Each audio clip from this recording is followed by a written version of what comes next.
Grabe! Ibang klase naman ang likhain dance troupe. Umaapoy na, nakapiring pa, gumagalaw pa. Congratulations, kids. Saludo kaya mga judges na nakita nilang performance. Galing na, no? Judges, starting off with Judge Angel. Kayo, likhain.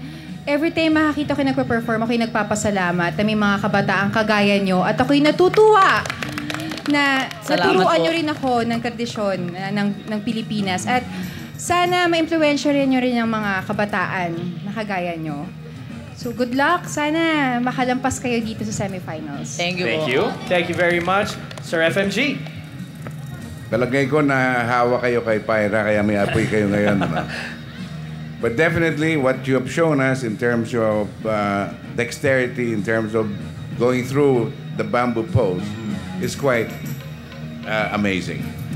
So, good luck also to you. Thank you po. Thank you, Sir FMG. Manchi Vice.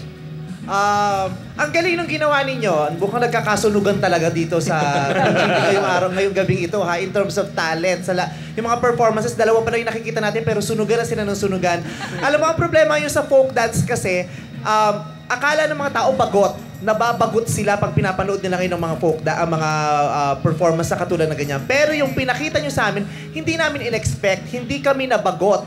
Ang ganda ng ginawa nyo, pinahirap nyo palalo. Kasi yung tinikling pa lamang, Yes. akala ng mga tao, ang dali, kaya sila nababagot. Pero ang hirap-hirap na sayawin ang tinikling. Kaya ngayon ang naging pambansang sayaw ng Pilipinas at hindi naman hip-hop dahil napakahirap niyang sayawin.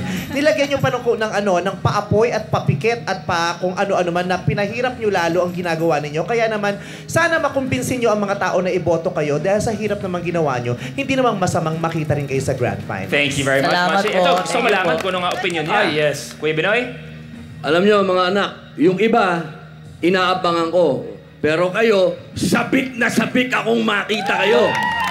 At muli na naman yung binuhay ang pagka-Pilipino ko! Dahil Pilipino!